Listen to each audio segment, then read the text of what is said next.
வணக்கம் தோழர்களே, எல்லாரும் எப்படி இருக்கீங்க? சூப்பராக இருப்பீங்க அப்படின்னு நினைக்கிறேன். இன்றைக்கி வந்து பார்த்தீங்க அப்படின்னா மொழித்திறன் பயிற்சி ஓல்டு புக்கில், அதாவது பழைய புத்தகத்தில் பார்த்தீங்கன்னா பிறமொழி சொற்களுக்கான தமிழ் சொற்களை வந்து பார்க்கலாம். ஓகேங்களா? ஸோ இதில் வந்து பிறமொழி சொல் பார்த்தீங்க அப்படின்னா இது எல்லாமே பிறமொழி சொல், இந்த சைடு இருக்கிறது எல்லாமே தமிழ் சொல். ஓகேங்களா?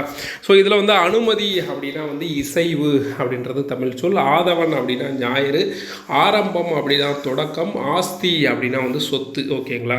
அதே மாதிரி இம்சை அப்படின்னா துன்பம், இருதயம் அப்படின்னா நெஞ்சகம், ஈசன் அப்படின்னா இறைவன், உபசரித்தல் அப்படின்னா வந்து விருந்தோம்பல். ஓகேங்களா? உபயம் அப்படின்னா திருப்பணியாளர் கொடை, உஷார் அப்படின்னா விழிப்பு, யதார்த்தம் அப்படின்னா இயல்பு, ஐதீகம் அப்படின்னா உலக வழக்கு, காகிதம் அப்படின்னா தாள். காகிதம் அப்படின்றத கூட என்னது பிறமொழி சொல் தான்.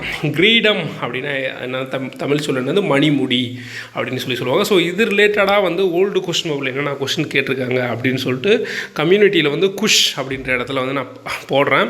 ஸோ அப்போ தான் வந்து இந்த வீடியோ பார்த்தீங்கனாலும் அதில் வந்து குஷ்னு வந்து போட்டிங்கன்னா தான் எந்த மாதிரியான கொஷின்ஸ் எல்லாம் கேட்டிருக்காங்க அப்படின்றது உங்களுக்கு தெரியும். இதுக்கு முன்னாடி குஷ் வந்து பார்த்திங்கன்னா கிட்டத்தட்ட வந்து ஒரு 400 கொஷின்ஸ் வந்து பார்த்திங்கன்னா நியர்பை தமிழில் மட்டும் போட்டிருக்கேன். அது மட்டும் இல்லாமல் வந்து பார்த்திங்கன்னா பெரியார் சம்மந்தமாக, ராஜாஜி சம்மந்தமாக, ஸோ ஜிகே ரிலேட்டடாகவும் கொஷின்ஸ் வந்து அதில் குஷில் போட்டிருக்கேன். ஃப்ரீயாக இருக்கிறவங்க போய் அட்டன் பண்ணி பாருங்கள் எந்த மாதிரி கொஷின்ஸ் கேட்குறாங்க அப்படின்னு சொல்லி. அது எல்லாமே வந்து பார்த்திங்கன்னா ஓல்டு கொஷின் பேப்பரில் கேட்ட கொஷின்ஸ் தான் போட்டுட்ருக்கேன். ஓகேங்களா?